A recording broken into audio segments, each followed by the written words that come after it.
Добре, да видим. Какво имаме тук днес? Разглеждаме една серия анализи от Обективно. Подготвени са от Стефчо Станев. Заглавието е "Разбити митовете за еврозоната". Идеята ни е да погледнем какво казват тези материали за някои, често срещани идеи за Европа в България. Да, интересното е как точно тези текстове подлагат на съмнение неща, които сякаш приемаме за даденост. Нали, това, например, дали наистина като влезем ще сме напълно защитени от чужди дългове или пък от банкови кризи. Точно така. Да започнем с първия мит, че с еврото няма да плащаме чужди дългове. Какво казва анализа? Според източника това не е съвсем така. Има го този Европейски стабилизационен механизъм ЕСМ.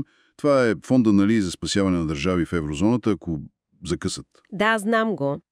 Там България трябва да внесе директно 420 милиона евро. И освен това поема гаранции за още 3,3 милиарда.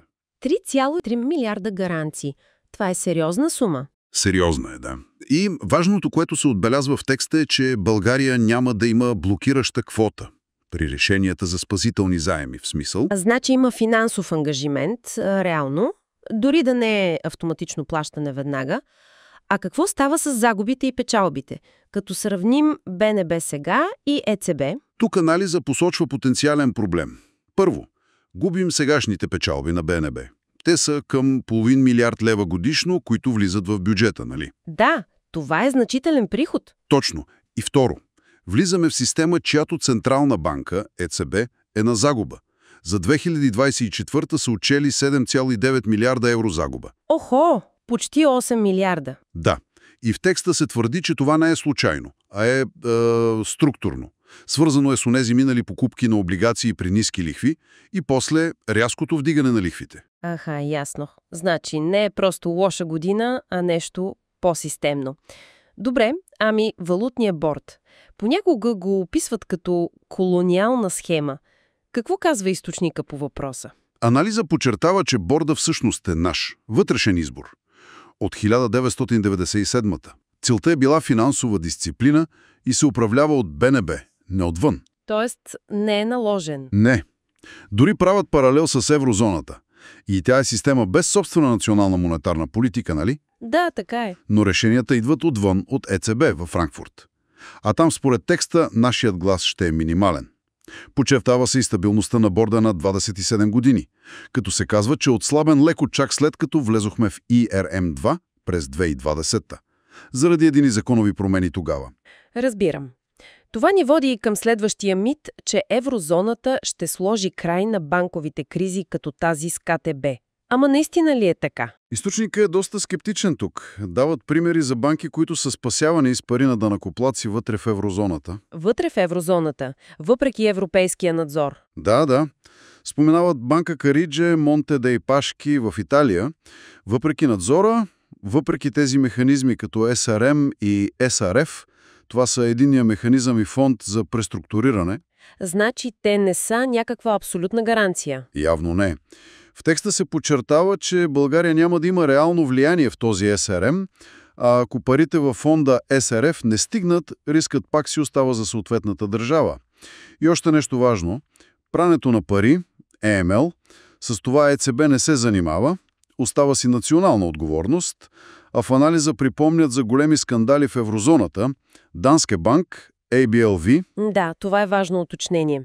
Стигаме до един интересен момент – забраната ЕЦБ да финансира директно държави. Как се заобикаля това, според анализа? В текста се посочва, че забраната от договора, член 123, се заобикаля чрез мащабни покупки на държавни облигации, но на вторичния пазар. Аха, не директно от държавата, а от пазара. Точно.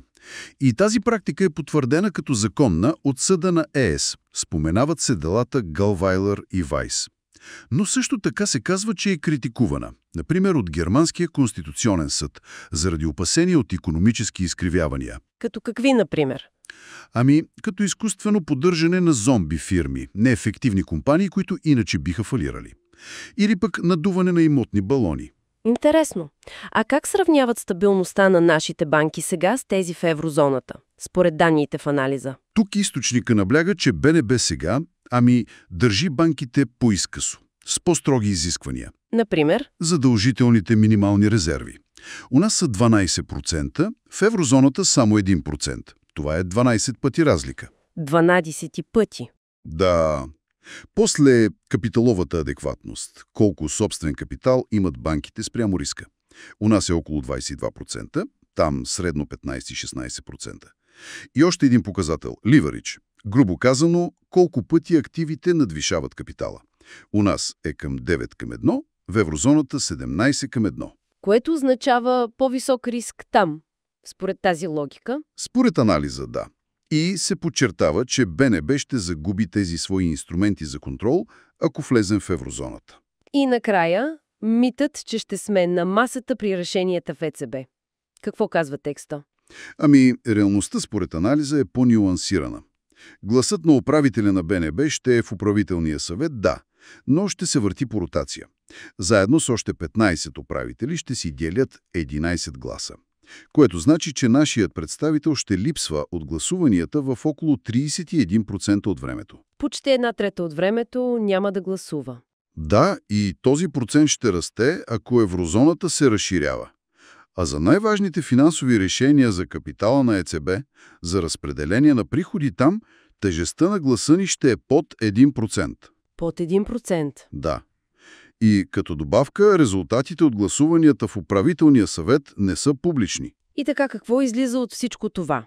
Очертава се една картина, където, според тези анализи, влизането в еврозоната носи сериозни финансови ангажименти, нали? Да, ангажименти, възможна загуба на бюджетни приходи от БНБ. И прехвърляне на контрол към институции, където нашето влияние изглежда доста ограничено. Точно така. И ключовия въпрос, който тези материали повдигат, е всъщност следния. Сегашната ни система с БНБ и борда поддържа висока банкова стабилност чрез специфични, по-строги инструменти. А прехода към еврозоната, според тези аргументи, означава да се откажем от тези национални инструменти, да приемем общи правила, общи рискове, но с доста ограничено право на глас. Значи, оставяме слушателите с един въпрос за размисъл, който произлиза от прочетеното. Като имаме предвид тези механизми за стабилност, които БНБ прилага сега, и това очертано ограничено влияние в еврозоната, какъв е оптималният баланс между националния контрол и европейската интеграция за нашите специфични икономически условия?